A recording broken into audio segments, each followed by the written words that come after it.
लहरिया, ऊंची है तेरी पहाड़िया, ऊंची है तेरी पहाड़िया, ऊंची है तेरी पहाड़िया, ऊंची है तेरी पहाड़िया।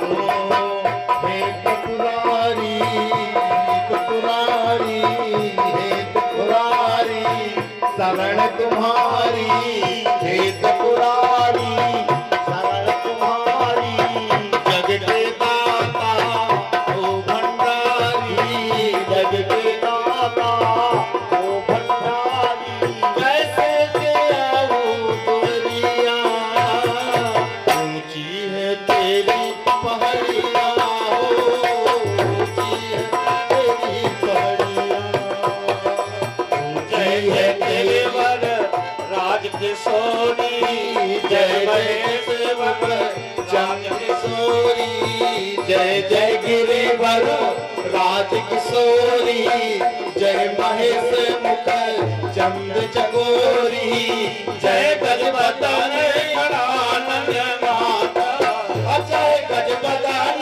खड़ानंद माता, जगत जननी दामिनी गाता, जगत जननी दामिनी गाता, जगत याद माते अवसाना, अपनी तब याद माते अवसाना, अमित प्रभाव देते नहीं जाना, अमित प्रभाव देते नहीं जाना, कैसे किया दुआरिया, ऊंची है तेरी पहाड़िया, ऊंची है तेरी पहाड़िया, ऊंची है तेरी पहाड़िया, ऊंची है तेरी पहाड़िया।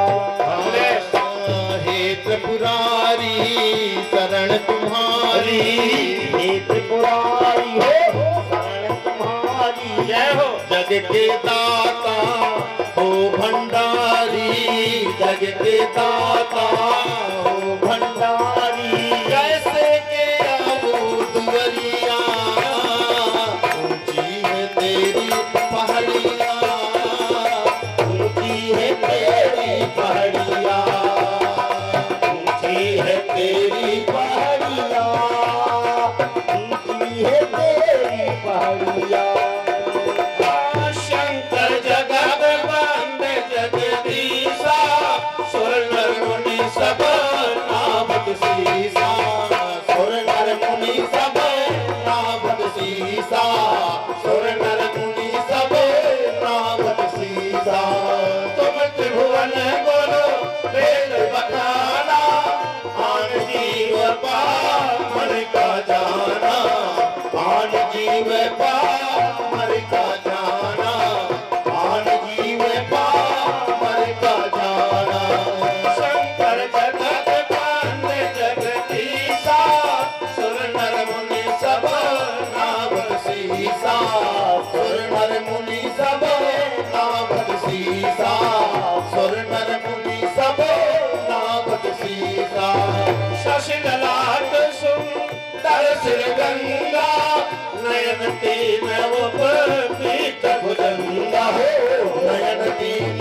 उप बीच भुजंगा, नयन तीन उप बीच भुजंगा, करन कंठ नर सिर माला, अशिव भेष शिव धामिक पाला, अशिव भेष शिव धामिक पाला, अशिव भेष शिव धामिक पाला, ऐसे तेरा दुआरिया, ऊंची है तेरी पहाड़िया, ऊंची है तेरी पहाड़िया, ऐसे है तेरी पहाड़िया, ऊंची है तेरी पहाड़िया। गुरु पदा पद्म परागा, सूरज सुभाष सर से अनुरागा, सूरज सुभाष सर से अनुरागा, सूरज सुभाष सर से अनुरागा, ये गुरु चरण रेणु सिर धराई, सकल सकल विभाव अपने बस करही सकल विभाव अपने बस करही कवच भेद विप्र गुरु पूजा यही समझ जाए उपाय न दूजा यही समझ जाए उपाय न दूजा यही समझ जाए उपाय न दूजा हे तेरी पहलिया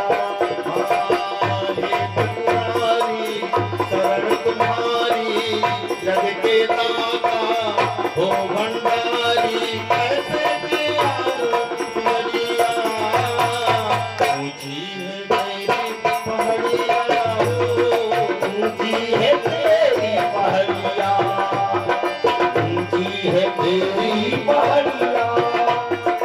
ऊंची है तेरी पहाड़िया ऊंची है तेरी पहाड़िया ऊंची है तेरी पहाड़िया नेत्रं कालकण्ठमालिन्द्रमं सहस्रकरमपि योग्यं वन्दे शम्भुमापतिं नमस्कृत्यं महादेव विश्वव्यापिनमीश्वरं वत्सं सर्वमयं चैव सर्वरक्षाकरं नृणां शंकर भगवान की जय विवराभयं पुस्तकवल्लकी युतं परं दधानं विमले करे द्वयि नमाम्यहं तां सुवदा सरस्वती जगतमयी ब्रह्ममयी मनोहरा तरंगिनमछौम सितांबरे परे देहि हीमतीव मंगले एनादितीयो हि भवे नमस्सरे सर्वे परेशान परदास मंडले बोल सरस्वती मैया की जय कि बदन कमल निर्दयस्य पीयूष भाग्यं जवत जन्मरोऽयं पातु सोऽयं गिरीशं बदर बल विहारः सत्यवती कुमारः प्रणत दुरितहारः श्री व्यासं नमामि गुरुवेदव्यास भगवान की जय या देवी सर्वभूतेषु शक्तिरूपेण संस्थिता नमस्तस्यै नमस्तस्यै नमस्तस्यै नमो नमः गुरु जगदम्बा मैया की जय सिद्धनाथ भगवान की जय अगस्त्य भगवान की जय गणेश भगवान की जय यज्ञनारायण भगवान की जय अंजनी के नंदनान वंदनाम जानहु नाथ जानहु बसीतनायाप भक्त रखवारे हैं भक्तन के कारण कैलाशनाथ त्याग दियो बानर की योनि स्वयं शंकर अवतारे लखन के बचायो प्राण भरत के प्रदाता ज्ञान अवश्य सिद्धिदाता मातु जानकी दुलारे हैं बार बार बिनमोह तो ही आसन पर विराज हुआ दासी है तिहारो बाल व्यास तो सहारे है गुरु पवन सुत हनुमान की जय गुरु ब्रह्मा गुरु विष्णु गुरुर्देव महेश्वरा गुरु साक्षात परब्रह्म तस्मै श्री गुरुवे नमः समुद्र गंभीरा विद्वानानां भानुर्तथा गर्जना सिंह रूपाय गुरुवर करपात्रै नमः इतः पूर्णं ततः पूर्णं पूर्णात् पूर्णपरात्परं पूर्णानन्दं प्रपद्येऽहं वन्दे शंकर स्वयं शुद्ध बुद्धिदाता मोह माया के निवारक आप केवल उपदेश दे महान नर बनाते हैं ब्रह्मा विष्णु शंकर से भी पूज्यवान गुरुवर हो देकर गुरु मंत्र शिष्य को गले लगाते हैं पिताश्री है तुम्हारो बाल व्यास जहाँ पर्यटक जात बन के पतवार नाथ पार ले जाते हैं तुम्हारे चरित्र मध्य अटकते अब तुम्हारो लाल ज्ञान के प्रदाता आवो शीश हम झुकाते हैं गुरुदेव भगवान की जय परम आराध्या आदि शक्ति जगत जननी महामाया जगदम्बा के चरणों में साष्टांग प्रणाम करता हूँ जिन्होंने संसार की उत्पत्ति के पूर्व ये कथा भगवान शंकर को प्रदान किया और समय आने पर भगवान शंकर ने अपनी 13वीं धर्मपत्नी माता पार्वती को गिरिराज कैलाश पर्वत की अमरनाथ की गिरिकंदरा में बैठ करके एकांत में इस कथा को सुनाया। मां भवानी जगदम्बा पार्वती के द्वारा ही तुम्बुर नाम के गंधर्व को सुनाई गई यह कथा और तुम्बर नाम के गंधर्व के द्वारा इसी विंध्य क्षेत्र में बिंदुक नाम के ब्रह्म राक्षस को शिव महापुराण की पावन पुनीत कथा सुना करके उसका उद्धार किया गया। नैमिषारण्य की पावन पुनीत तपोभूमि पर तपस्या करते हुए कृष्ण द्वैपायन भगवान वेदव्यास के प्रिय शिष्य सूत जी 88,000 सोनकार ऋषियों को कथा सुनाते हुए शिव महापुराण की पावन पुनीत कथाओं के तात्पर्य के अंतर्गत विद्वेश्वर संहिता और रुद्र संहिता की कथाओं को पूरा करते हुए आज हम सती तथा पार्वती खंड में प्रवेश करेंगे। शिव महापुराण की पावन पुनीत परंपरा के अनुसार आज हम जिस कथा को कहने जा रहे हैं संयोग है। कथा तो कहते हुए काफी समय हो गया, लेकिन आज हम जिस कथा को कहने जा रहे हैं वो इसी स्थान की रामचरितमानस के बालकांड में आपने भी पढ़ा होगा कि एक बार त्रेतायुग माही शंभु गए कुंभर ऋषि पाही। एक बार त्रेतायुग माही शंभु गए कुंभर ऋषि पाही। शंभु गए कुंभर ऋषि पाही। एक बार त्रेतायुग माही शंभु गए कुंभर ऋषि पाही। एक बार त्रेतायुग माही संग सती जग जननी जानकी। संग सती जग मातु भवानी। पूज हुए से अखिलेश्वर जानी। संग सती जग जननी भवानी। पूजे ऋषि अखिलेश्वर जानी। संग सती जग जननी भवानी। पूजे ऋषि अखिलेश्वर जानी। संग सती जग जननी भवानी। पूजे ऋषि अखिलेश्वर जानी। आकुति प्रसूति और देवहूति के वंश का वर्णन आपने विस्तार से अब तक की कथाओं में सुना। प्रसूति का विवाह दक्ष प्रजापति जी के साथ हुआ और दक्ष प्रजापति का आदेश लेकर के माता प्रसूति हरिद्वार में गंगा के किनारे बैठ करके बड़ी कठोर तपस्या की। तपस्या से प्रसन्न होकर मां भगवती जगदम्बा ने पराम्बा ने उन्हें दर्शन दिया और कहा प्रसूति वरदान मांगो, क्या चाहिए। तो प्रसूति ने हाथ जोड़ करके जगदम्बा से निवेदन करते हुए कहा, हे जगत माता, संसार के लोग तुम्हें माता के रूप में देखते हैं, मैं तुम्हें अपनी बेटी के रूप में देखना चाहती हूं। तब आज शक्ति मां भवानी ने प्रसूति को वचन दिया था, आपकी कन्याओं में से एक कन्या के रूप में मैं भी आपके गर्भ से जन्म लूंगी और मेरा नाम होगा सती।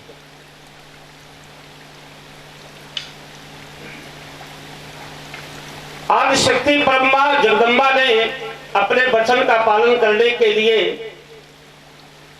दक्ष प्रजापति के यहाँ माता प्रसूति के गर्भ से आपने बालिका के रूप में जन्म लिया। साथ में समस्त बच्चों के साथ उनका पालन पोषण होता रहा, लेकिन स्वयं राजा दक्ष ये कभी नहीं जान पाए कि हमारी बेटी साक्षात भवानी है। जब सती जी विवाह के योग्य हुई, दक्ष प्रजापति के पास स्वयं चल करके भगवान ब्रह्मा आए और ब्रह्मा ने कहा, आप अपनी बेटी का विवाह भगवान शंकर के साथ करें। यद्यप प्रजापति दक्ष भगवान शंकर के प्रति ना उन्हें प्रेम था, ना उन्हें स्नेह था, और ना अपनी बेटी का विवाह करना चाहते। लेकिन पिता के आदेश को न टाल सके और अंतोगत्वा सती और भगवान शंकर का पाणी ग्रहण संस्कार संपन्न हुआ।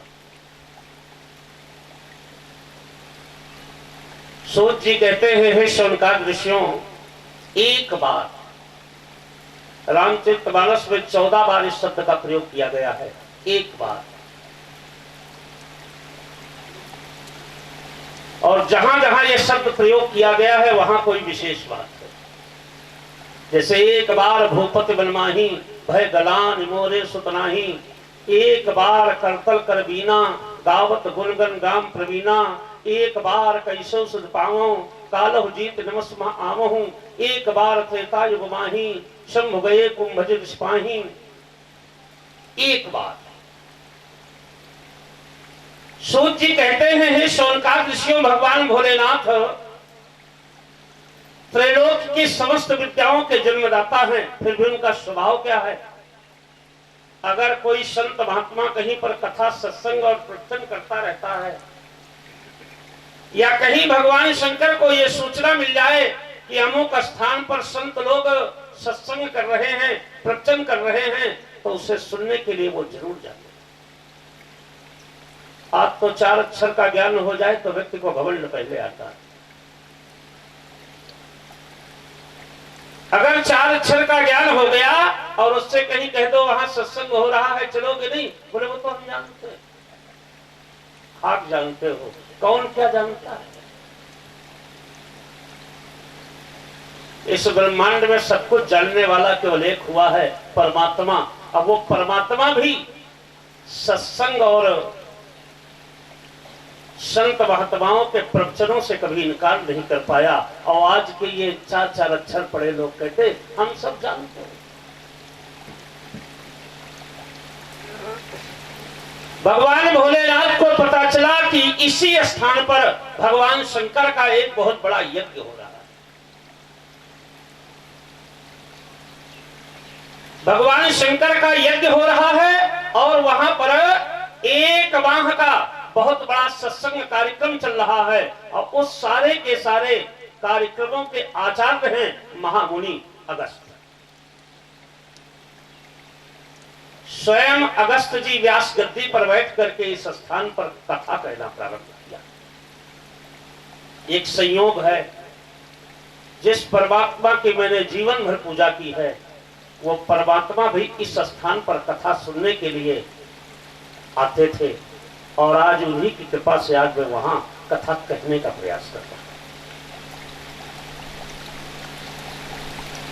भगवान भोलेनाथ को पता चला कि महामुनि अगस्त एक माह का सत्संग वहां पर रखा है।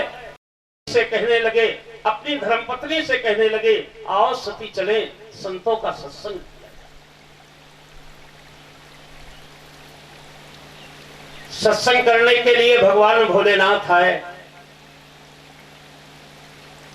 जिस समय महामुनि अगस्त को शिष्यों के द्वारा सूचना मिली, कहते हैं महामुनि अगस्त के 14,000 शिष्य थे।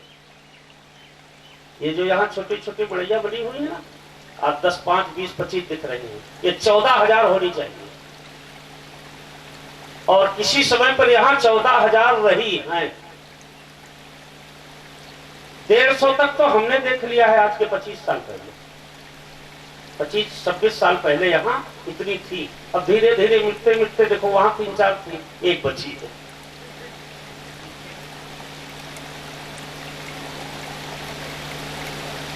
महामुनि अगस्त अपने 14,000 शिष्यों को सत्संग सुना रहे हैं। जिस समय शिष्यों के द्वारा उन्हें पता चला कि भगवान शंकर का आगमन हो रहा है हमारी यज्ञ में कथा सुनने के लिए,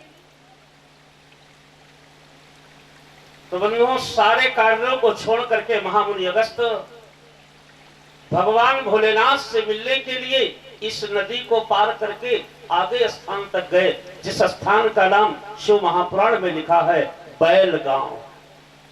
आगे गांव का क्या नाम है इसका? बेलहा। यहीं पर भगवान भोलेनाथ सती के सही नंदी से उतर गए थे और वहीं पर नंदीश्वर को छोड़ दिया था कि तुम यहीं पर चलो। इसीलिए इस गांव का नाम है बैल गांव। आज जो बिलहा हो जाए, ककरहा हो जाए, भगवान बैल गांव ये। वहीं पर अगस्त को देख करके भगवान भोलेनाथ नंदीश्वर का परित्याग कर दिया, अर्थात नंदी से नीचे उतर आए सती के सहित, और वहीं अगस्त जी से भगवान शंकर की भेंट हुई। भगवान भोलेनाथ को प्रणाम करने के बाद जब अगस्त की दृष्टि सती पर पड़ी, बोले अरे जगत माता भी आई, संग सती जग जननी भवानी। उन्हें जगदम्बा मान करके वहां अगस्त के द्वारा उनकी पूजा की गई, और इसके बाद स्वयं भगवान भोलेनाथ और सती को लेकर के वो अपने आश्रम में निवास कर गए।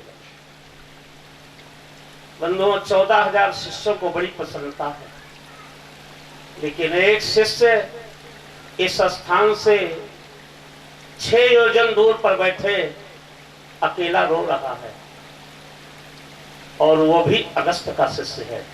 और बंधुओं, इनका सबसे प्रिय शिष्य है, लेकिन एक जरा सी भूल हो जाने के कारण आज वो अपने गुरुदेव से अलग होकर के एकांत में निवास कर रहा है। आओ जरा सुतीक्षण की कथा की ओर चले। बोलो सच्चिदानंद भगवान की जय। महामुनि अगस्त ने कहा, मैं जा रहा हूं भगवान बद्री विशाल के दर्शन करने। उस समय महामुनि अगस्त के प्रिय शिष्य सुतीक्षण की उम्र थी लगभग 8-9 वर्ष। और आजकल जानते हो लोग शिष्य कब बनते हैं? जब चलने को तरसने लगते, जब पांव लड़ने लगते। अगर हम बचपन में कहते हैं परमात्मा का भजन करो, बोले गुरु जी ये भी कोई भजन की उम्र है? जवानी में कहते हैं परमात्मा का भजन करो, तो कह देते गुरु जी देखो टेंशन ना दो हमको, हम अपनी धर्म पत्नी के फरमाइश प्रोग्राम में परेशान हैं, आप कह रहे भजन करो। जब उम्र का तीसरा पड़ाव आया, कह दो भजन कर लो, कहते हैं नहीं नहीं इस समय तो समय ही नहीं है, इस समय तो केवल एक धुन सवार है, संतानों के लिए क्या इकट्ठा करके रख दे। और जब उम्र का चौथा पड़ाव आया, घर वालों ने भी नालायक कह दिया, रिश्तेदारों ने भी नालायक कह दिया, खुद की संतानों ने भी नालायक घोषित कर दिया। अब लोटा लिए खड़े हैं मंदिर में भगवान की शंकर की लाइन में। तो भगवान शंकर भी मुस्कुराते हुए कहते हैं, जब तक संसार के लायक रहे तब तक नहीं आए, अब नालायक हो गए तो चले आए हो, जाओ हमारी तरफ से भी नालायक। तब क्या भजन करेगा मूर्ख, जब न तेल बस है बाती। जब तेल ही खत्म हो गया तो बाती के भरोसे पे भजन होगा। जब तक तेल रहा तब तक भगवान से मिलने का टाइम नहीं रहा। आज अब तेल खत्म हो गया, केवल बाती बाती बची है, अब भजन हो जाएगा। 8 वर्ष के सुतीक्षण को इस आश्रम का ठाकुर जी की सेवा का भार देकर के महामुनि अगस्त उत्तराखंड की ओर चले गए। ठाकुर जी माने जानते हो आप लोग? शालिग्राम की शिला। कलयुग में प्रत्यक्ष भगवान नारायण का स्वरूप। ये गंडकी नदी में मिलते हैं। जैसे नर्मदा का हर कंकड़ शंकर है, ऐसे ही गंडकी नदी का हर पत्थर साक्षात नारायण विष्णु शालिग्राम। उन्होंने कहा, पुत्र मैं जा रहा हूं, लेकिन ध्यान रखना ठाकुर जी को रोज स्नान करा देना, चंदन लगा देना, तुलसी जरूर चढ़ा देना और भोग जरूर लगा देना। और मैं चला। अब वो चले गए। और उस समय ये साधन तो थे नहीं पहले, 4 व्हीलर से निकल लो, कम से कम 3 महीने लगते थे। अब वो यहां से 1 महीना पहले से चल देते हैं, 6 तृतीया से, कि पहुंचने के बाद पट खुली जाएंगे। और यहां सुतीक्षण आश्रम में ठाकुर जी की सेवा भी कर रहे हैं, भगवान शंकर की भी सेवा कर रहे हैं, लेकिन बाल उम्र होने के कारण अपने उम्र के लड़कों के साथ खेल भी रहे हैं। उस समय ऋषि संतानों को कोई अलग या हे दृष्टि से नहीं देखा करता था। आजकल जानते हो, आजकल समाज में जो लाल पीला पहन के घूमे ना, उसको लोग बड़ी बुरी दृष्टि से देखते हैं, बड़ी हे दृष्टि से देखते हैं। देखो ये उस उम्र में घंटी लगा रहा, तब लोग उन्हें सम्मान की उम्र में देखा करते थे। ऐसे मनुष्य तपस्वियों को देखते ही लोग चरणों में गिर करके प्रणाम किया करते थे कि कोई तो हमारे बीच में ऐसा है जो इन चीजों का परित्याग करके इस रास्ते पर आया। उधर महामुनि अगस्त्य ने जाकर के दर्शन किए। जेठ का महीना भी समाप्त हो गया, आषाढ़ शुरू होने को आ गया। अब उधर से महामुनि अगस्त्य जी वापस लौट रहे हैं, इधर नित्य की तरह भगवान शालिग्राम का पूजन कर रहे हैं। अब पूजन करते करते ध्यान ना दिया, लड़कई की उम्र है और लड़कई की बात ये अलग होते हैं, शालिग्राम जी कहीं लुढ़क गए, और लुढ़क गए तो इसी नदिया में सरक गए।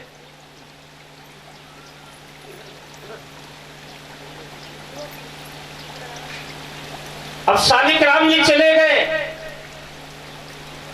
इधर शालिग्राम जी का खोना हुआ है और उधर कुछ लोगों के द्वारा यह सूचना मिल रही है कि गुरुदेव का आश्रम में आगमन हो रहा है। अब घबराए घबराए सुतीक्षण जी इधर उधर दौड़े दौड़े फिर रहे हैं, क्या करूं, आज ही तुमको खोना था और क्या कहना। और आषाढ़ के महीने में आप लोग जानते हो बढ़िया रीठा जामुन पका करती है, और लगभग जामुन का भी कलर वही होता है जो शालिग्राम का होता है। बहुत ढूंढने के बाद जब शालिग्राम की शिला न मिली, तो सुतीक्षण जी ने एक अच्छी मस्त जामुन देखी, इतनी बड़ी, और उस जामुन में बढ़िया उन्होंने लगाया वैष्णव चंदन और धरा उसमें टिक्की और ऊपर से चिपका दिया तुलसी। बोले ये कहा है ठाकुर।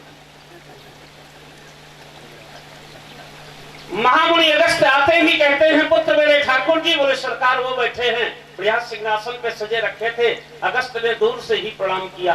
रात भर जैसे तैसे कटी और दूसरे दिन प्रातः काल स्नान करने के बाद जहां अगस्त्य जी ने भगवान को नहलाना चाहा और ऐसे किया तो माल हाथ में रह गया, बीजी दूसरी जाकर। क्रोध में आकर के महामुनि अगस्त्य ने कहा, बंधुओं जो शास्त्रों में लिखा है आज भी सटीक बैठता है। लिखा है 4.5 योजन दूरी पर सुतीक्षण जी ने निवास किया। अब 4.5 को 4 से गुणा करिए, मैथ के टीचर, 18। अब इसको फिर 3 से गुणा कर दीजिए, बस इंची टेप रख करके नाप लीजिए। अगस्त आश्रम से सुतीक्षण आश्रम की दूरी 54 किलोमीटर है। बिल्कुल आज नाप ले कोई। लिखा है 4.5 योजन, मैंने गुणा इसलिए कराया, 1 योजन में 4 कोस होते हैं और 1 कोस में 3 किलोमीटर होते हैं। तो 4.5 योजन को 4 से गुणा कर दीजिए तो 18 कोस हो गए और 18 को फिर 3 से गुणा कर दीजिए। बस यहां से सीधे इसी नाक के सामने चले जाइए तो वे सुतीक्षण आश्रम मिलेगा 54 किलोमीटर पर, जिसे आजकल आप लोग शारंग के नाम से जानते हैं, वही है सुतीक्षण आश्रम। अब इधर गुरुदेव जी ने जहां देखा, क्रोध में आकर के तुरंत कहने लगे सुतीक्षण इधर आ। कांपते हुए सुतीक्षण जी जाकर के खड़े हो गए। बोले ये क्या है? बोले पुनि पुनि चंदन, पुनि पुनि पानी और सड़ गए शालिग्राम हम का। तुम्ही तो कह गए थे रोज नहला देना, रोज टीका लगा देना, रोज रोज नहवाओगे सब नहीं जाएंगे।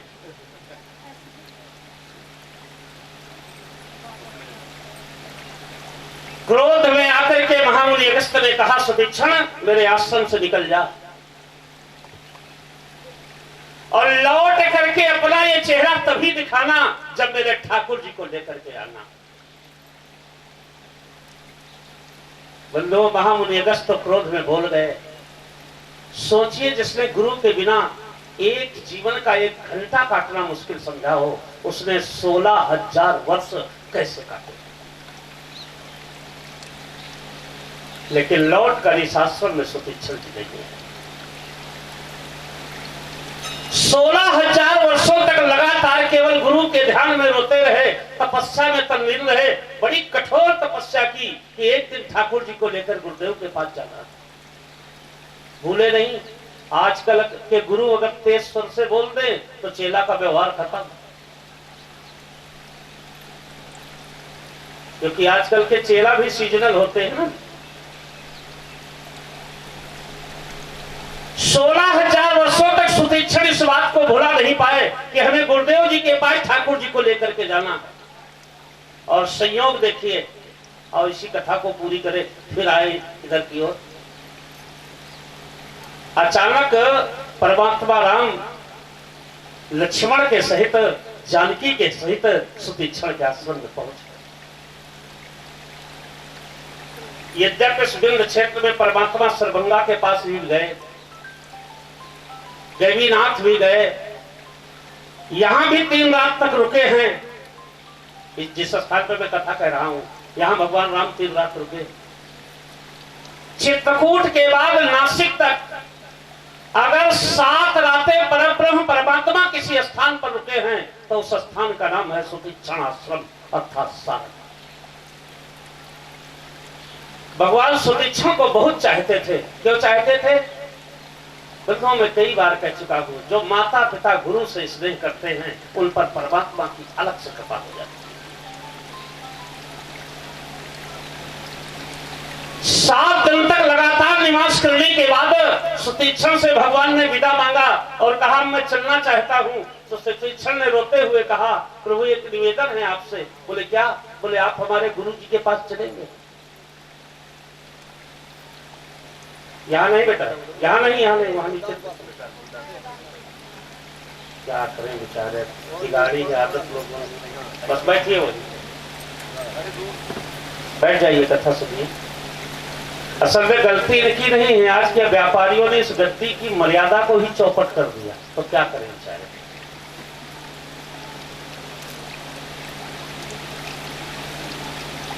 जान रहे, जब भगवान राम लक्ष्मण के सहित चलने लगे, या फिर बैठ जाइए या जाके बात करना है तो पीछे चले जाइए कमरे में।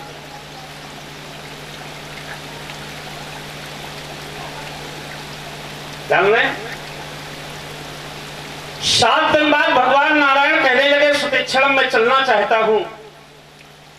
तो उन्होंने कहा आपसे एक निवेदन करना था। क्या? बोले अगर प्रभु हो सके तो आप हमारे गुरुदेव को भी दर्शन दीजिए। कहां है आपके गुरुदेव? बोले यहां से 1 योजन की दूरी पर हमारे गुरुदेव के बड़े भ्राता अग्नि जित्यादि जी रहते हैं। आजकल जिस स्थान को आप लोग जानते हो, मरहा बड़ा गांव, और उससे 3.5 योजन दूरी पर हमारे गुरुदेव महामुनि अगस्त जी रहते हैं। आप जाकर के गुरुदेव जी को दर्शन जरूर देना, तब आप जाए। भगवान नारायण ने कहा सुतीक्षण तुम नहीं चलोगे?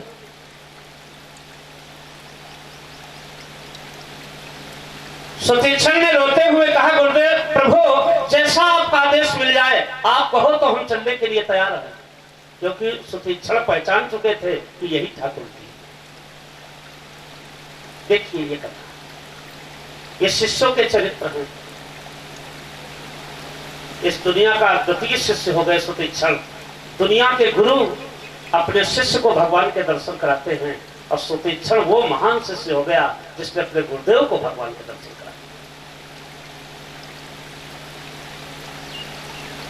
अग्नि जिह्वा को दर्शन देने के बाद 1 रात मरहा में रुकने के बाद परमात्मा राम वहां से चले। जिस समय महामुनि अगस्त को पता चला परमात्मा आ रहे हैं, उठ करके स्वयं मिलने के लिए बढ़े। और इधर अगस्त जी भगवान से मिलने के लिए बढ़े, उधर भगवान कहते हैं सुतीक्षण मेरा हाथ पकड़ लो। बोले नहीं नहीं प्रभु, आपका हाथ पकड़ने की सामर्थ्य हमें कहां है। भगवान ने कहा सुतीक्षण जरा मेरा पकड़ तो लो हाथ जरा। भगवान के कहने पर सुतीक्षण ने ऐसे भगवान का हाथ पकड़ा। इतने में अगस्त जी की दृष्टि पड़ी। अगस्त जी ने नेत्र बंद करके देखा, साक्षात ठाकुर जी ही चले आ रहे।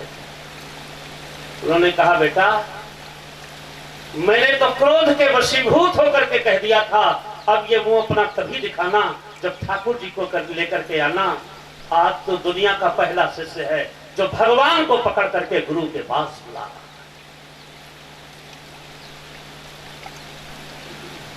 तो इस पृथ्वी का एक अद्वितीय शिष्य है जो भगवान को पकड़ करके ला रहा है अपने गुरु के पास। आज तक गुरुओं ने अपने शिष्यों को भगवान का दर्शन कराया, लेकिन तूने भगवान का दर्शन करा दिया। अगस्त जी के चरणों में दौड़ करके सुतीक्षण जी गिर गए। बोले, गुरुदेव ये आपकी तपस्या का प्रभाव है, इसमें मेरा कुछ नहीं, ये आपकी तपस्या का प्रभाव है। ना आपने इस आश्रम से दूर किया होता और ना आपसे मिलने की लालसा में इतनी कठोर तपस्या हुई होती और ना सरकार हमारे पास आते। तब उन्होंने सुतीक्षण को उठा करके हृदय से लगा लिया और पुनः इसी स्थान के कथा की ओर।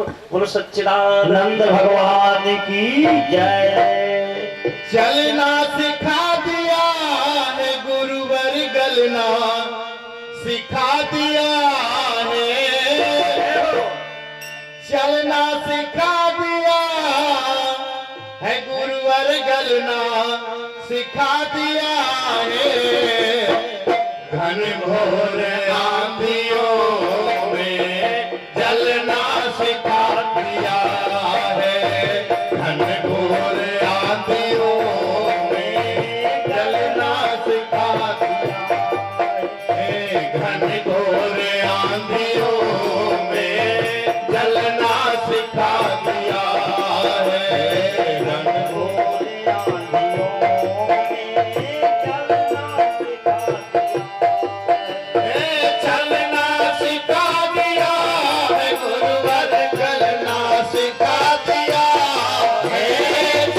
जलना सिखा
से गुरुवर, अपनी उपासना से गुरुवर फलना सिखा दिया है। अपनी उपासना से गुरुवर बढ़ना सिखा दिया है। घन घोर आंधियों में जलना सिखा दिया है। घन घोर आंधियों में ये चलना सिखा दिया है गुरुवर चलना सिखा दिया है। चलना सिखा दिया है गुरुवर चलना सिखा दिया है। घन घोर आंधियों में चलना सिखा दिया है।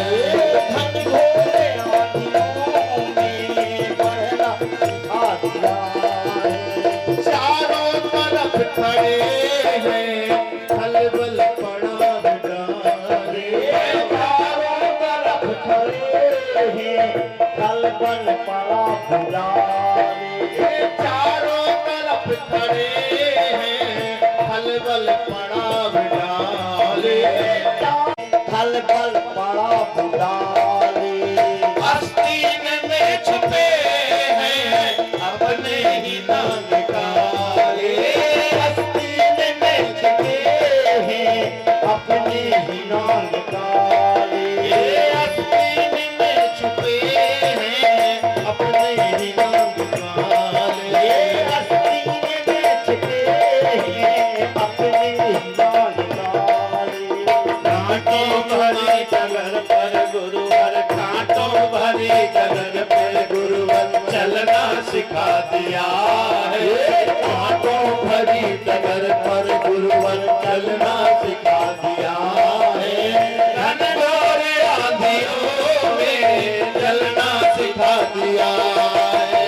घन घोर आंधियों में चलना सिखा दिया है। चलना सिखा दिया है गुरुवर चलना सिखा दिया है। चलना सिखा दिया है गुरुवर चलना सिखा दिया है। घन घोर आंधियों में चलना सिखा दिया है। घन घोर आंधियों में चलना सिखा दिया है। घन घोर आंधियों में चलना सिखा दिया। सच्चिदानंद भगवान की जय। जिस समय भगवान भोलेनाथ सती के सहित आए, महामुनि अगस्त ने उनके चरणों में प्रणाम किया और जगत जननी मां भवानी सती को भी जगत माता जान करके उनकी पूजा। सत्संग हुआ और जब सत्संग प्रारंभ हुआ तो भगवान भोलेनाथ कथा सुनने लगे और सती जी अपने दरबार में लग। दुनिया के लोग अगर कथा में बातचीत करें तो अच्छा लगता है, लेकिन यहाँ के लोग अगर बातचीत करें तो बड़ा आश्चर्य होता है, क्योंकि यही कथा में सती जी दरबार करने में लग गई थी। परिणाम जानते हो क्या हुआ था? दक्ष की यज्ञ में जल करके मरना पड़ा था। उनसे बड़ी तपस्वी तुम नहीं। इसी स्थान की कथा है। भगवान भोलेनाथ कथा सुनने लगे। सुनिए महेश, परम सुख मानी। आए थे दो लोग कथा सुनने, लेकिन सुना एक ने। जानते हो सती जी ने क्यों नहीं सुना? क्या करना, हमें तो पति के रूप में शंकर जी प्राप्त। किसी किसी को नशा होता है ना, जैसे आजकल कक्षा 4 फेल, 5 पास, 8 फेल, क्यों चलो मूड के लिए भागवत लोग फिर रहे ना, भागवत सुन लो, भागवत सुन लो, शिवपुराण सुन लो, शिवपुराण। इसलिए उनको तुम्हें उसकी कीमत नहीं पता।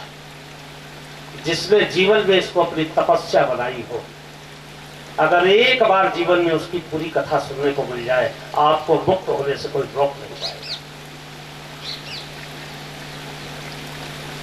जिसने इस ग्रंथ को व्यापार न माना हो, इसको साधना माना हो। भागवत हमारी साधना है, शिवपुराण हमारी साधना है, ये मेरा व्यापार नहीं। हमारा 39 वर्ष का अनुभव है।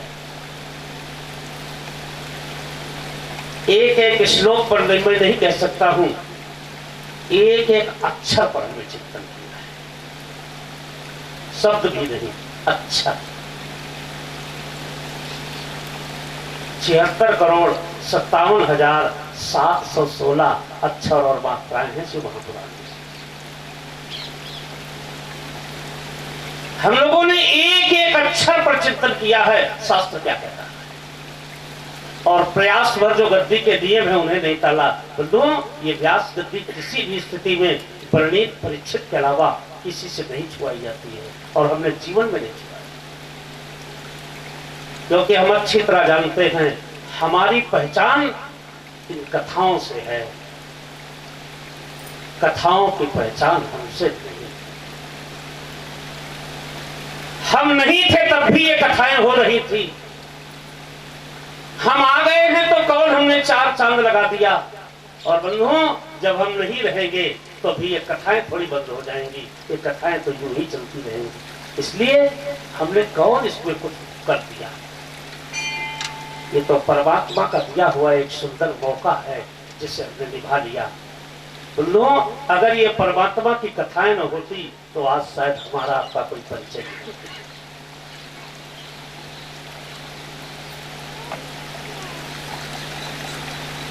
एक बार जीवन में कभी मौका मिल जाए, चाहे शिव महापुराण हो चाहे भागवत महापुराण हो, एक बार केवल सुन लेना। जो व्यास गद्दी के 27 नियमों का पालन करते हुए भागवत कहता है, जीवन में दोबारा आपको भागवत या शिव पुराण सुनने की आवश्यकता नहीं पड़ेगी। आपको और ऐसे रोज भागवत सुनो। अच्छा तुम ही बताओ, जैसे हलवाई ने आपको पर्चा दिया तो नहीं सुन रहे, जैसे हलवाई ने आपको पर्चा दिया, तुमने कहा हमें 100 आदमी का भोजन बनवाना है, हलवाई ने सामान लिख दिया और आप सारा सामान बाजार से ले आइए, जो जो हलवाई ने लिखा हो, और एक कढ़ाई में डाल करके सारा सामान पका देना, जितना सामान हलवाई ने लिखा हो, और इसके बाद अच्छी तरह को पका लेना, और इसके बाद उसको उतार करके नीचे रख देना। अगर तुम्हारे गांव को कोई जानवर उसे खा ले तो बता देना। आदमी की बात छोड़, क्या उसको भोजन कहोगे आप? उसी में घी भी पड़ा है, उसी में डालडा भी पड़ा है, उसी में शक्कर भी पड़ी है, उसी में नमक भी पड़ा है, उसी में मिर्च भी पड़ा है, उसी में गरम मसाला पड़ा है, उसी में काजू पड़ी है, उसी में चावल पड़े हैं, उसी में दूध पड़ा है, क्योंकि हलवाई का लिखा हुआ पर्चा है ना। जब वो अलग अलग नियम पूर्वक बनाया जाएगा तभी वो भोजन कहता है। ये अनुष्ठान इतने सरल नहीं है जितना आप लोग समझ रहे हो, अपने शरीर को गलाना पड़ता है तब ये अनुष्ठान बनते हैं। जब ये नियम पूर्वक हम लोग सुबह 5 बजे से लगे 11 बजे रात तक हो जाता है, तब जाकर के एक दिन की कथा पूरी करता है। पहले ये पूजा, फिर वो पूजा, फिर ये पूजा, फिर ये पूजा, फिर अभिषेक, फिर उसका पाठ, इसके बाद करता।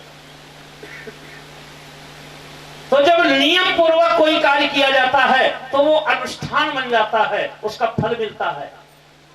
और बिना नियम के ऐसे कह दीजिए हो गया तो बस हो ही गया, वो अनुष्ठान नहीं कहलाता है। केवल हलवाई के लिखे हुए पर्चे को उबाल देने से भोजन नहीं हो जाएगा। भोजन वो कहलाएगा जो नियम पूर्वक अलग अलग विधि से बनाया जाएगा। हम जब किसी क्षेत्र में पहली बार कथा कहने आते हैं ना, तो हमारी 2-3 दिन कथा तो इसी में निकल जाती है कि हाँ भागवत तो हो गई। एक दिन चले जाएंगे, निमंत्रण आया है, बुलबुआ आया है, और जब आने के बाद एक दिन कथा सुनकर जाते हैं तो फिर यही कहते चूक गए, हमने शुरू से तब तक समय निकल जाता है। या यूं मान लो हमारी कथा नई जगह में, जहां पुरानी जगह हो गई वहां तो लगभग विद्वाने बंद हो गए।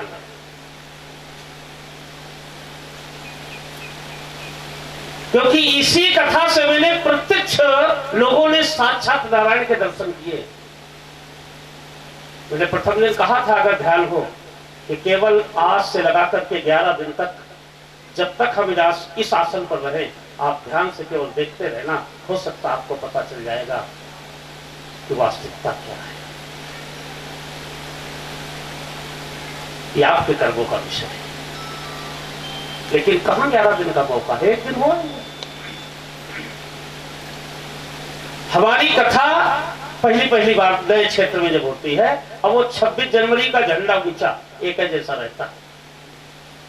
जैसे एक लड़के रंग बिरंगा कागज लिए चले जा रहे थे, हमने उनसे कहां गए थे, बोले झंडा ऊंचा करने। हमने कहा प्रसाद मिला, बोले हाँ गुरुजी मास्टर हरामी था, इतना इतना दिया, जब तक स्वाद आया तब तक बढ़ा दो। हमारी कथा जब तक शुरू होती है तब तक पता चलता भंडारा का टाइम आ गया। और कथा की ओर बोलो सच्चिदानंद भगवान की। मेरे सिर पर सीताराम, फिकर अब क्या करना, फिकर अब क्या करना, फिकर अब क्या करना, फिकर अब क्या करना, फिकर अब क्या करना। मेरे सिर पर वहीं बैठ जाइए पीछे देवी जी, मेरे सिर पर सीताराम, वहीं बैठ जाइए पीछे। क्या करना मेरे सिर पर सीताराम, फिकर अब क्या करना। मेरे बिगड़े बनेंगे काम, फिकर अब क्या करना। मेरे बिगड़े बनेंगे, वहीं बैठ जाइए, फिकर अब क्या करना। जो जन आए कथा सत्संगी, जो जन आए कथा सत्संगी, जो जन आए कथा सत्संगी, जो जन आए कथा सत्संगी। उनके सहायक श्री बजरंगी, उनके सहायक श्री बजरंगी, उनके श्री बजरंगी, उनके सहायक श्री बजरंगी। अतुलित बल के धाम, फिकर अब क्या करना। वहीं बैठ जाइए, वहीं बल के धाम, फिकर अब क्या करना। अतुलित बल के धाम, फिकर अब क्या करना। अतुलित बल के धाम, फिकर अब क्या करना। बोलो सच्चिदानंद भगवान की जय। भगवान भोलेनाथ कथा को सुनते रहे और सती जी अपने सत्संग में लगी रही। देवियों उनका अपना सत्संग चलता है। यहां से कथा सुनने के बाद भगवान भोलेनाथ चले और अगस्त जी की दृष्टि पड़ गई, क्योंकि गद्दी इतनी ऊंची बनाई जाती है कि इसीलिए बनाई जाती है, कौन क्या कर रहा है इससे दिखाई पड़ता है। अगस्त जी स्वयं व्यास गद्दी पर बैठ करके कथा कह रहे थे। बंधुओं, इसी स्थान की कथा। अचानक अगस्त की दृष्टि पड़ गई सती पर, ये कथा नहीं सुन रही हैं, इनका अलग सत्संग चल रहा है। तो जानते हो जिस समय भगवान भोलेनाथ ने हाथ जोड़े बोले अब मैं चल रहा हूं, तो मुनि संग विदा मांग त्रिपुरारी और चले संग लई दक्ष कुमारी। जब आई थी तो मुनि ने क्या कहा था, जगत जननी जगदम्ब भवानी, और उनके सारे लक्षण अगस्त जी ने देख लिया। तो जानते हो विदा क्या क्या करके किया, मुनि संग विदा मांग त्रिपुरारी और चले संग लय दक्ष कुमारी। दक्ष माने होशियार। उन्होंने कहा ये जा रही होशियार की लड़की आई थी यहाँ सत्संग से। जगत माता की डिग्री समाप्त हो गई, जगत जननी की डिग्री समाप्त हो गई, अब मां भवानी की डिग्री समाप्त हो गई। केवल बची कौन, दक्ष कुमारी। पति का नाम तक नहीं लिया, शंकर प्रिया तक नहीं कहा, क्योंकि अगर भगवान शंकर की पत्नी होती तो जब उसके पति कथा सुन रहे हैं तो दरबार थोड़ी करती। इसके बाद जानते हो क्या हुआ सती का, दक्ष की यज्ञ में जल के मरना पड़ा था, कोई प्रायश्चित नहीं बना था जो कर दिया। अब लोग मन में आता होगा जैसे हम बातचीत कर रहे हैं तो इनका क्या नुकसान होता है, मेरा ये नुकसान होता है। मैं आपको बहुत बड़े पाप से बचा रहा हूं। भगवान का अपमान अगर हो जाए तो उसका प्रायश्चित हमारे शास्त्रों में लिखा है। रामचरितमानस में ही देखिए लिखा है, भगवान परशुराम ने परमात्मा राम का अपमान किया, लक्ष्मण का अपमान किया, और जब उन्हें पहचाना तो भगवान परशुराम ने कहा, क्षमा क्षमा मंदिर दो भ्राता, हमें क्षमा कर दीजिए, मैंने आपको बहुत अपशब्द बोले, मैं आपको पहचान नहीं पाया। तो भगवान ने कहा, जपहु जाए शंकर सतनामा पावहु अनरिवाची विश्रामा। जाओ भगवान शंकर के 108 नामों का जाप करो, मुक्ति मिल जाए। यानी भगवान का अपमान करने वालों के लिए तो मुक्ति का विधान है, लेकिन भगवान की कथा में अगर व्यतिक्रम आ जाए आपके कारण से, तो दुनिया में कोई प्रायश्चित नहीं बना तो कोई करा। अगर होता तो भगवान शंकर बेचारे अपनी पत्नी न खोते।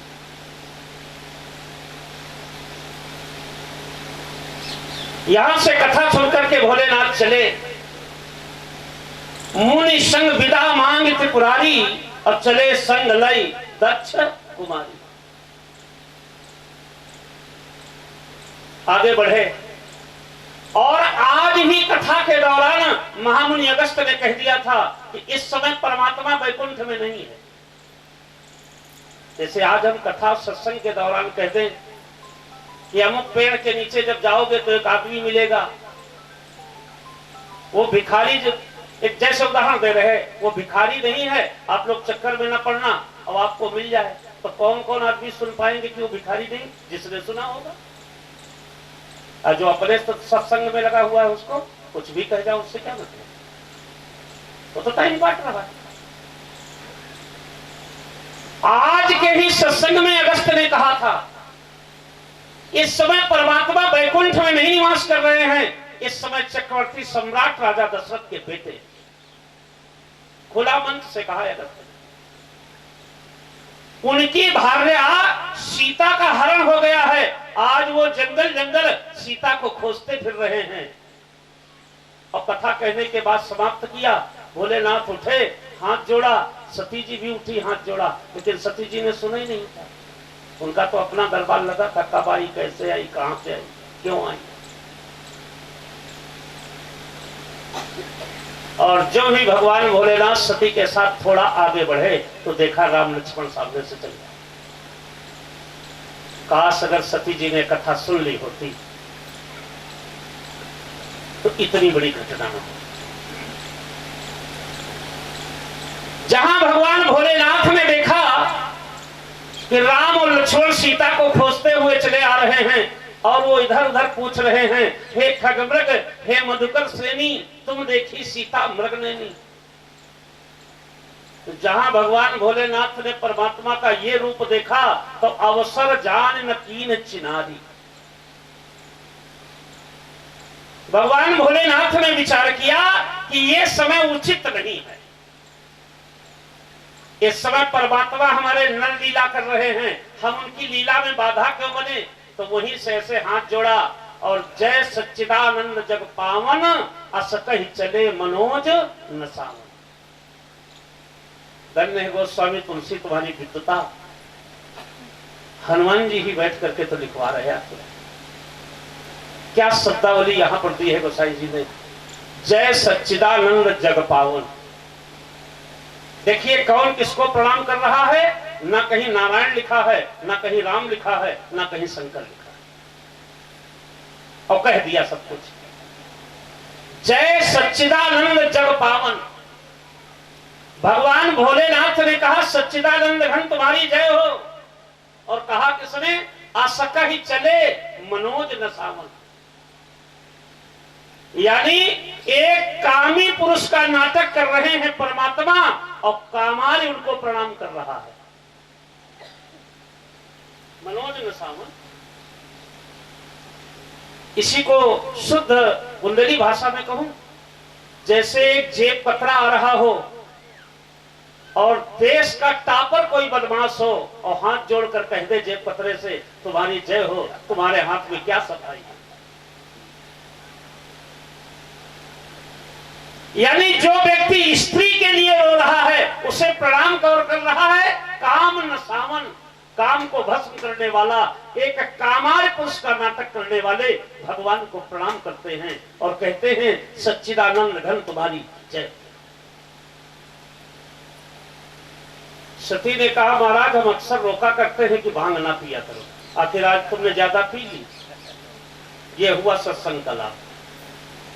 वहीं बैठ जाइए, बात बिछड़ा देना, बैठ जाओ। देखो सत्संग का असर। अच्छा कभी कभी क्या है, सत्संग भी रिएक्शन कर जाता है, सत्संग भी कभी कभी नुकसान कर जाता है। जैसे एक जंगल था और उस जंगल में एक बड़ा भयंकर सांप रहा करता था। जो भी उस जंगल के परिक्षेत्र में घुसता था दौड़ करके काट लेता था, वो बढ़ जाता था। एक दिन एक महात्मा जी उसी जंगल से निकले, सांप दौड़ा, महात्मा ने कहा ठहरो, सांप रुक गया। उन्होंने बड़े प्यार से समझाते हुए कहा बेटा कौन से कर्म किए थे जो सर्प की योनि में आ गए, अब तुम हजारों की हत्या कर रहे हो, अब कुकर सुकर इल्ली बिल्ली बनना है क्या?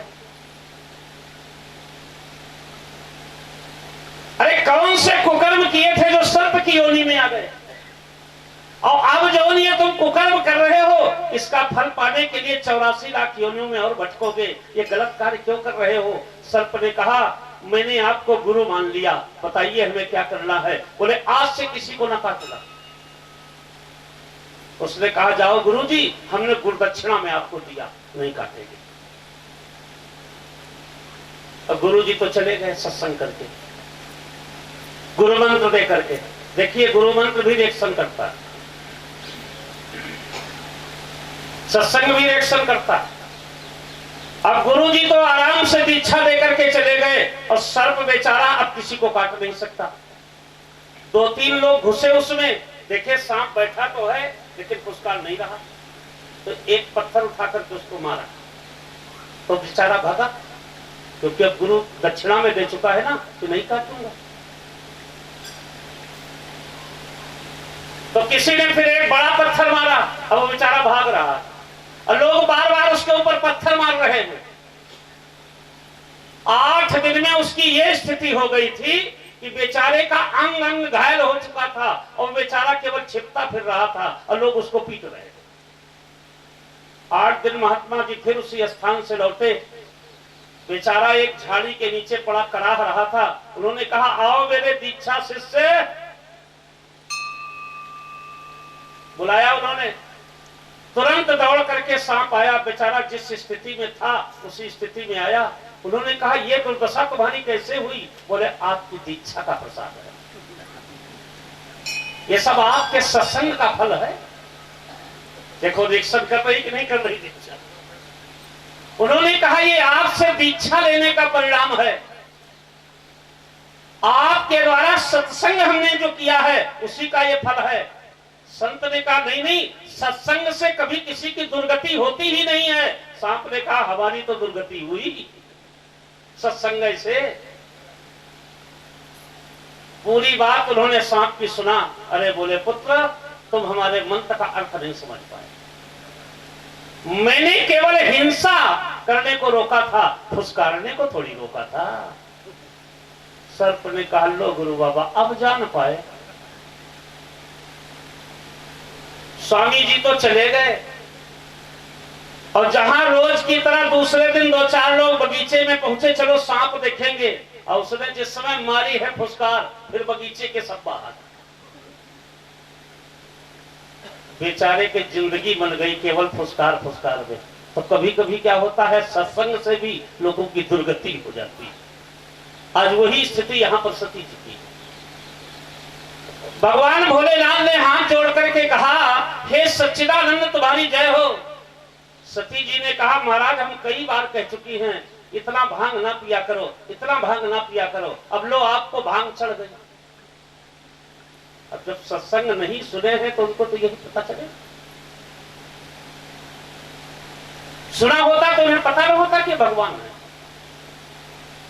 भोलेनाथ ने कहा नहीं नहीं सती भांग की कोई बात ही नहीं है। बोले अब तुम ही बताइए तीन नृप सुतन कीन परिणामा, ये राजाओं के लड़कों को सच्चिदानंद कह करके हाथ जोड़ रहे हो और प्रणाम कर रहे हो, ये भांग नहीं चढ़ी तो क्या चढ़ा है?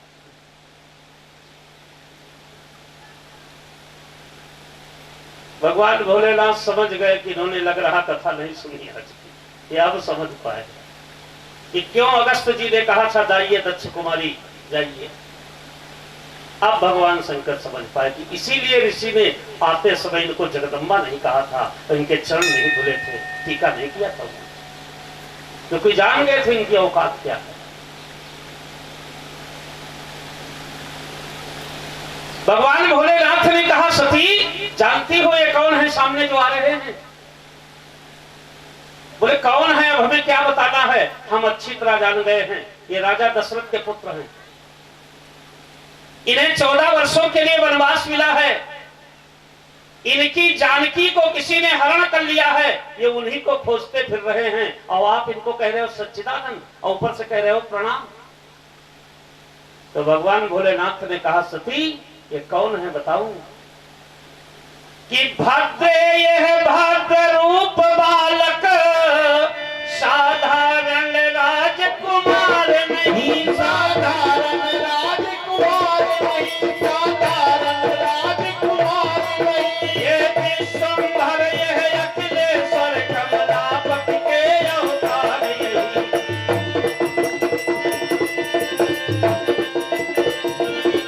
यह विश्वंभर यह अखिलेश्वर कमलापति के अवतार यही।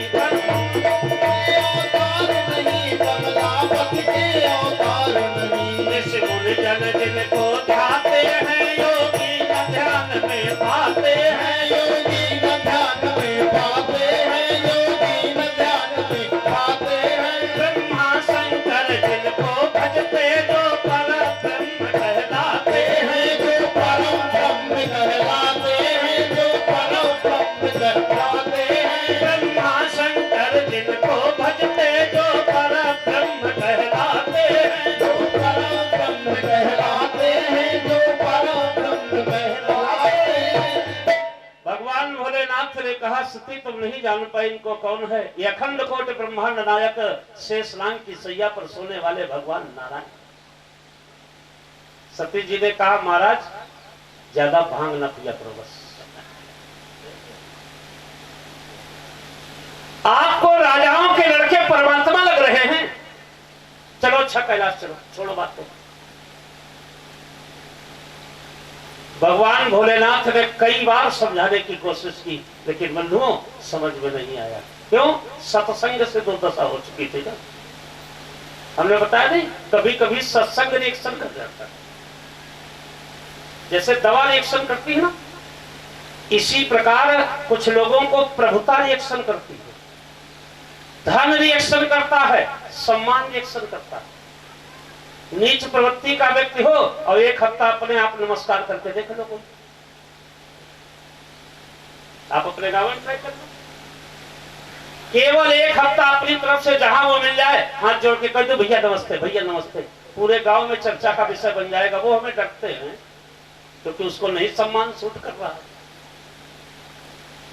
मैंने देखा है लोगों को धन नहीं सूट करता है, जरा सा धन मिल गया, प्रभुता मिल गई, नाम मिल गया, बोलने का तरीके बदल गया, बातचीत का तरीके बदल गया, उठने बैठने का तरीके बदल गया, और कुछ सीख पाए हो चाहे न सीख पाए हो, जरा सा धन मिला, जरा सा ऐश्वर्य मिला, सबसे पहले कुकर्म सीखा जाता है, बाद में सब कुछ देखा जाता है। ये लोगों की स्थिति हो गई। भगवान शंकर की पत्नी होने का गौरव मिला, जगत माता होने का गौरव मिला, और आज सती जी को रिएक्शन कर रहा है। वही क्या हमें सत्संग सुन के करना? हम तो भगवान शंकर की पत्नी है, ये अगस्त क्या है हमारे सामने? हर प्रकार से भगवान भोलेनाथ ने समझाने की कोशिश की, लेकिन सती की समझ में नहीं आया। थोड़ा आगे चलने के बाद एक बरगद के पेड़ के नीचे भगवान भोलेनाथ बैठ गए। अब सती जी वही रट लगाए, अब तबीयत ठीक है, यानी जो भांग चढ़ी थी उतर गई, यही पूछने का मतलब है ना। अब कैसी है तबीयत? अच्छा, कभी कभी ऐसी स्थिति भी बन जाती है कि सत्य जानते हुए भी बोलने में तकलीफ होती है। भगवान शंकर अगर सत्य बोल रहे हैं तो गृहयुद्ध हो रहा है, और अगर झूठ बोल रहे हैं तो सत्यम शिवम सुंदरम का जो उद्घोष उनके जीवन का है वो सिद्धांत टूट जाएगा।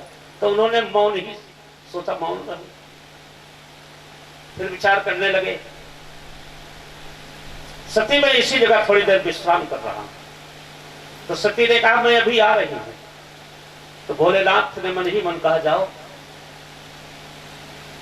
बंधुओं, जब अपने लोग आपको समझाएं और आपकी समझ में ना आए और दूसरे से समझने की आप कोशिश करने लगे तो समझ लेना तुम्हारे मिटने का समय नजदीक है।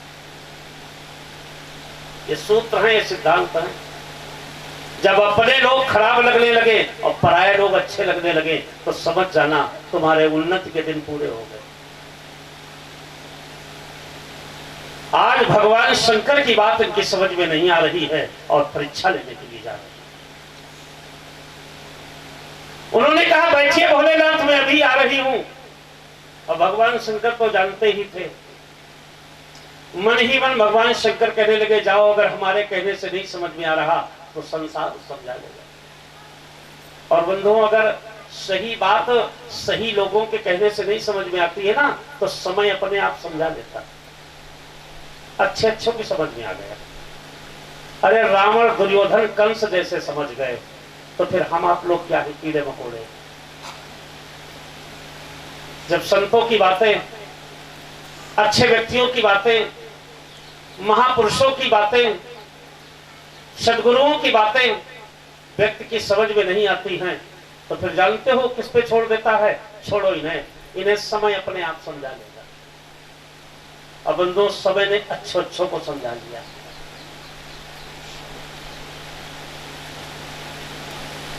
आज सती जी जा रही हैं भगवान नारायण की परीक्षा लेने के लिए। राम और लक्ष्मण सीता को खोजते हुए जिस रास्ते से चले जा रहे, सती जी उसी मार्ग में उनके परमात्मा राम के आगे आगे चलने लगी।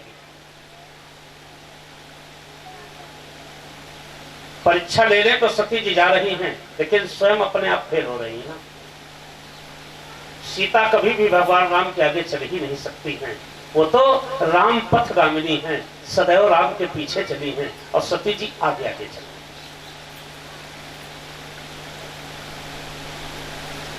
लक्ष्मण की दृष्टि पड़ी, भगवान राम ने भी देख लिया। आगे जाकर के एक वृक्ष की ओट में सती जी बैठ जाती हैं। जब ढूंढते हुए यहां तक आएंगे, हमें देखकर बड़ी जोर से चिल्लाएंगे, अरे मिल गई मिल गई। तो उन्होंने तो मन से समझा था, लेकिन धन्य है मेरे परमात्मा, जहां भगवान राम सती के पास पहुंचे तुरंत लक्ष्मण को पीछे किया और आगे बढ़कर के ऐसे हाथ जोड़े और कहने लगे, हे दक्ष पुत्री, मेरा प्रणाम स्वीकार करो। तो उन्होंने भी दक्षे पुत्री कहा, होशियार की लड़की, क्योंकि अगर शंकर की क्रिया होती तो शंकर का नाम है विश्वास। विश्वास की धर्म पत्नी कभी अविश्वास कर ही नहीं सकती। भवानी शंकर वंदे श्रद्धा विश्वास होती। भगवान नारायण ने हाथ जोड़ करके सती को पिता के सहित नाम लिया और कहा, आप यहां। और इसके बाद एक इतना कड़ू सत्य बोल गए कि सती का स्वर नहीं ऊपर उठ रहा। जानते हो भगवान क्या बोले? मैंने सुना था आप सती हैं और आप अकेले और जंगल में। देखिए व्यंग, देखिए कितना बड़ा व्यंग बोल रहे कि बहुरी, तुरंत बहुरी शब्द का प्रयोग किया गोसाई जी ने, कहा कि कहे वह बहोरी कहां रख के तू अभी पीनी अकेली फिरो के लिए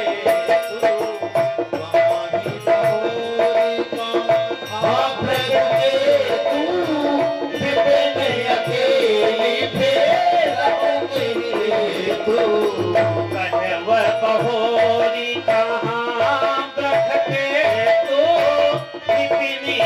अकेली थी रोके ही तू कहाँ बहोरे कहाँ ब्रज तू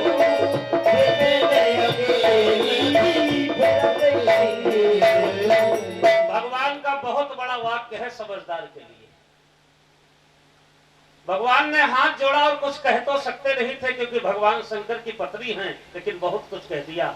मैंने तो आपका नाम सती सुना था ना, और भोलेनाथ को छोड़ करके अकेले जंगल में किसे ढूंढने के लिए फिर रही। शायद अब कुछ कहना बाकी भी नहीं रह गया। अरे भोलेनाथ का परित्याग करके अकेले जंगल में और किसे ढूंढने के लिए घूम रही हो सती? तभी समझ में आता।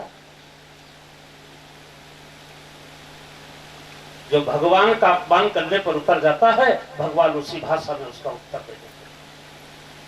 कहे वो बहोरी कहां ब्रख थे तू, हमारे भोलेनाथ कहां हैं? और विपिनी अकेली फिरो के ही हेतु। मैंने तो नाम सती सुना था तुम्हारा, अब भोलेनाथ को छोड़ करके अब किसे खोजने के लिए फिर रही हो, ये तो बता दो। जैसे सती के नीचे की धरती खसक गई, नेत्र बंद किया तो देखा क्या? परमात्मा राम सीता के सहित खड़े। नेत्र खोला तो भगवान राम सीता के सहित सिंहासन पर बैठे हैं और लक्ष्मण जी धनुष बाण किए खड़े। इधर देखा तो परमात्मा राम, इधर देखा तो परमात्मा राम, जानकी सहित चारों तरफ देखने लगी। अब सती जी घबरा गई, अरे ये तो जगदीश्वर हैं, ये तो जगदीश्वर हैं। लेकिन बंधुओं, समय हाथ से निकल चुका था। अब क्या हो सकता? इसीलिए कहता हूं एक एक कदम सोच समझ करके रखो। पता नहीं कौन समय कैसा, पता नहीं कौन से गुण पर दयानिधि रीझ जाते। यही सब लोग कहते हैं, यही सदग्रंथ गाते हैं, न जाने कौन से गुण पर दयानिधि रीझ। अब सती जी ने भगवान शंकर का ध्यान किया कि बचाओ भोलेनाथ बचाओ। जब सती जी ने भगवान भोलेनाथ का ध्यान किया तो भगवान नारायण ने अपनी माया को समेट लिया। एक दूसरे को कितना मानते हैं, कितना चाहिए। आज तक कोई विद्वान ये स्पष्ट नहीं कह सकता है इसमें चंद्रमा किसको कह दूं, चकोर किसको कह दूं। अगर भगवान शंकर से पूछो ईश्वर कौन है तो कहेंगे नारायण ईश्वर है। अगर नारायण से पूछो ईश्वर कौन है, कहते भगवान शंकर ईश्वर। दो चकोर दो चंद्र हैं, दोनों एक दूसरे के बिना अधूरे। दोनों भक्त हैं एक दूसरे के, दोनों भगवान हैं एक दूसरे के। जब हमारे यहां रामेश्वर की स्थापना हुई, रामेश्वर देवताओं ने आकर के भगवान राम से पूछा ये रामेश्वर कौन है? भगवान राम ने हंसते हुए कहा आप नहीं जान पाए, राम है ईशा। ये राम के ईश्वर जो हैं वही तो रामेश्वर हैं। देवर्षि नारायण नारायण नारायण कहते हुए कैलाश पर्वत गए और कहने लगे प्रभु हम जान नहीं पाए ये रामेश्वर कौन है? तो भगवान भोलेनाथ ने कहा रामस्य ईशा यशसा रामेश्वर। राम जिसके ईश्वर का नाम हो वही सेवक तो रामेश्वर है। शंकर जी कह रहे रामेश्वर सेवक है और भगवान राम कह रहे रामेश्वर मेरा ईश्वर है। यही आज तक नहीं पता चला कि वो उनके भगवान हैं, कि वो उनके भगवान हैं। दो चकोर दो चंद्र।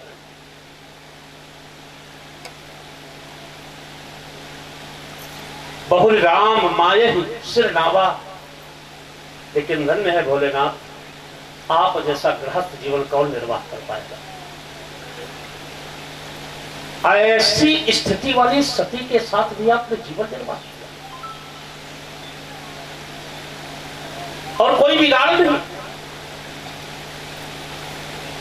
जब माया दूर हो गई, सती जी भगवान भोलेनाथ के पास पहुंची और वो बैठे थे वटवृक्ष के नीचे और सती जी दौड़ के गई, चलो चलो चलो। सती जी ने सती की इस दशा को भोलेनाथ ने देखा, उन्हें कहां से आई, इतना घबराई हुई क्यों हो सती? मेरे परमात्मा की परीक्षा ले लिया ना, और बंधुओं, जब व्यक्ति गलत रास्ते पर चल देता है ना, तो एक झूठ को छिपाने के लिए 1000 झूठ बोलने पड़ते हैं।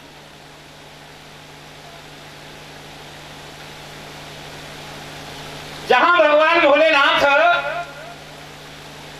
ने कहा सती जी मेरे परमात्मा की परीक्षा ले लिया, सती जी ने कहा नहीं नहीं, कोई मैंने परीक्षा नहीं लिया। कि कछु न परीक्षा लीन है गोसाई, कीन प्रणाम तुम्हारे ही नाई।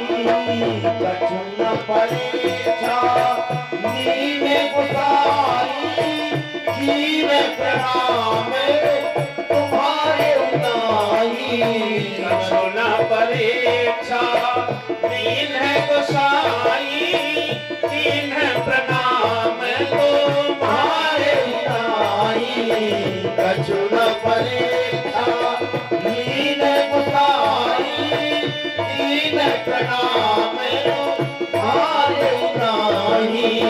तब शंकर दे क्यों धर जाना, सती जो कीन चरित सब जाना।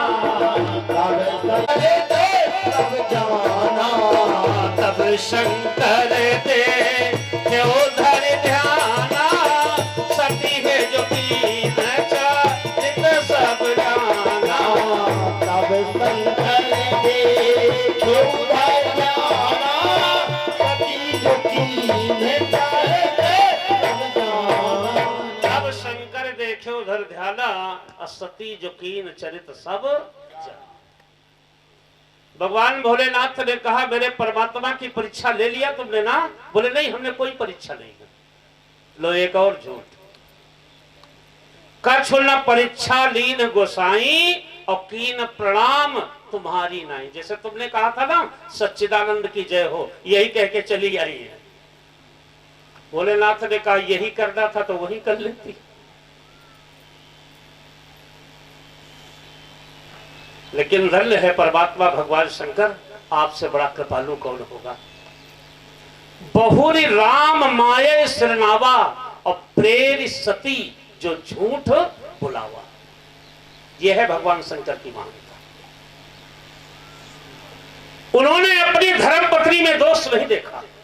देखिए, बहुरी राम माये सिरनावा, भगवान भोलेनाथ ने राम की माया को ऐसे प्रणाम किया और कहने लगे प्रभु हमारी सती का कोई दोष नहीं है, प्रेरी सती है जो झूठ बुलावा, आपकी माया के कारण मेरी सती जी झूठ बोल गई। ऐसे चलती है गृहस्थी। सीख लो भगवान शंकर से। यहां जरा सा हुई खटपट तो युद्ध शुरू हो जाता है। भगवान शंकर के जीवन से सीखो गृहस्थी कैसे चलाई जाती है। खुलेआम झूठ बोल रही हैं, भगवान का अपमान तक कर डाला है, लेकिन स्पष्ट रूप से भगवान शंकर ने अभी भी नहीं कहा है कि मेरी सती में कोई दोष है। प्रेरी सती जो झूठ बुलावा, वो कहते हैं भगवान नारायण की ऐसी माया है जो मेरी सती को झूठ बोलने पर मजबूर कर दिया। और इसके बाद जब ध्यान धर के देखा और बंधुओं सती के कारनामे उन्होंने देखे, आंख बंद करके नेत्रों से आंसू गिरने लगे। भगवान शंकर भारी सांस लेकर मन ही मन कहने लगे सती मैंने त्रैलोक की माता तो तुम्हें बना ही दिया था, जगत माता तो तुम्हें बना ही दिया था, जगत जननी और भवानी तो तुम्हें बनने का गौरव मिल ही गया था। अरे भगवान शंकर की अर्धांगिनी बनने का मैंने मौका दिया, अब आज तो मेरी भी मां बनना चाहती है। सीता कौन है? मेरी मां। अरे सती तुम मेरी मां बनना चाहती हो, जाओ एक जीवन के लिए मैंने तुम्हें मां बना दिया। लेकिन धन्य है भगवान भोलेनाथ, अंदर ही अंदर ये प्रतिज्ञा हो गई और ऊपर से भोलेनाथ मुस्कुरा रहे। तो ये हमारे देवता भी कम नहीं है शरारती। भगवान भोलेनाथ ऊपर से मुस्कुरा रहे हैं, अंदर ही अंदर प्रतिज्ञा कर लिया कि जब तक ये सती शरीर रहेगा तब तक मैं माता के रूप में तुमको देखूंगा।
देखिए देवताओं की चाल।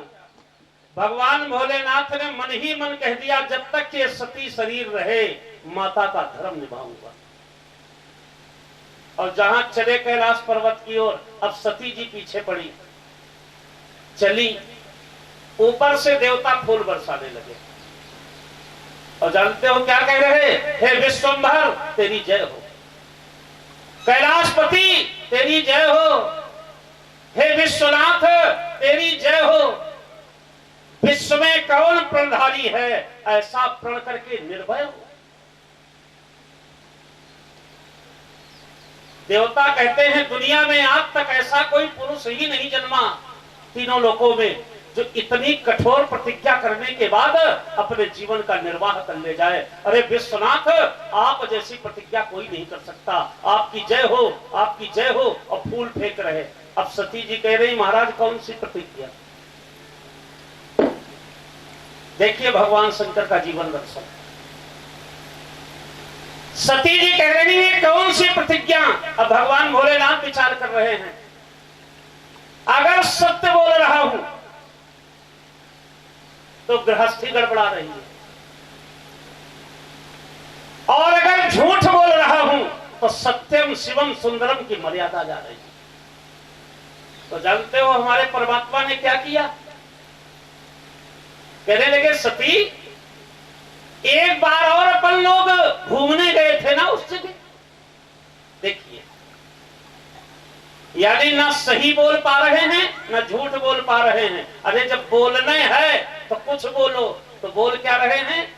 कहत पुनीत पुराण इतिहासा,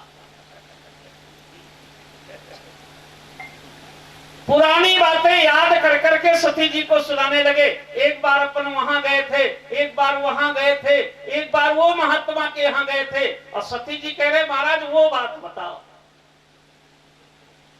आपने कौन सी ऐसी प्रतिज्ञा कर ली है जो देवता आपके ऊपर फूल बरसा रहे हैं? और भगवान भोलेनाथ उस बात के नजदीक नहीं जा रहे हैं। कहत पुनीत इतिहास पुराना और गिरी कैलाश पहुंचे भगवान। भगवान विश्वनाथ कैलाश पर्वत पहुंच गए और जाते ही जहां वटवृक्ष के नीचे बाघ की खाल पर भगवान का आसन था उसी आसन पर बैठ गए। और रोज की तरह सती जी जहां बाएं बैठने के लिए आई, उनका अंग ही था, वाम भाग में मां भवानी विराजमान ही रहती थी। जहां सती जी वाम भाग में बैठने के लिए आई, तुरंत भोलेनाथ ने ऐसे हाथ जोड़े, बोले मां का स्थान सामने होता है सती, इसलिए सामने बैठ जाओ। बोलो सच्चिदानंद भगवान की जय। कि भोले शंकर से विनती बारंबार। एक सांस में नेत्र बंद करके बैठे, 87,000 वर्ष बीत गए। अब कल्पना कर लीजिए सती के ये 87,000 वर्ष कैसे कटे, जिसका पति ही हाथ जोड़कर कहते आप मेरी मां।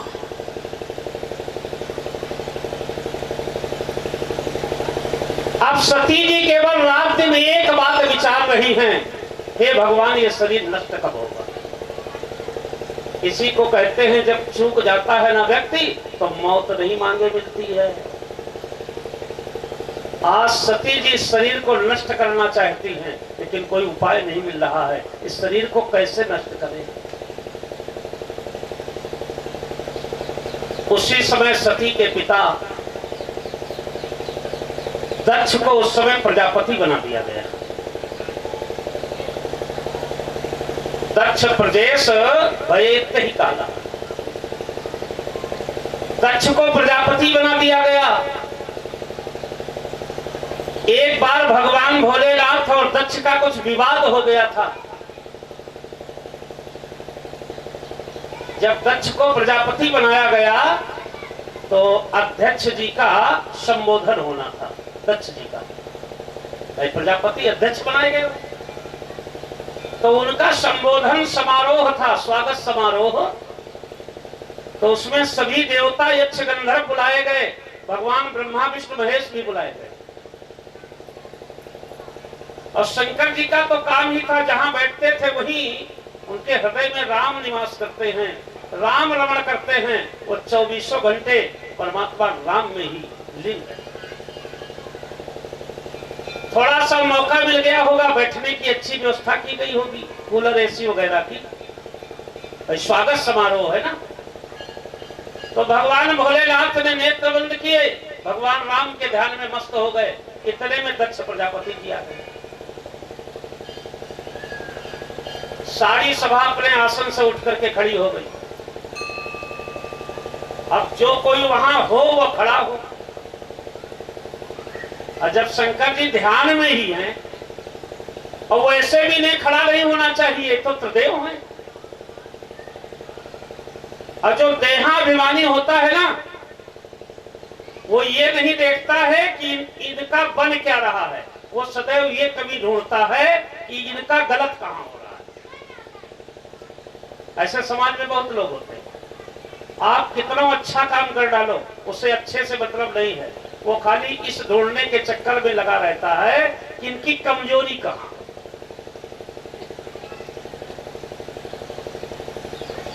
तो जो दक्ष है, दक्ष प्रजापति है, वो देहाभिमानी है।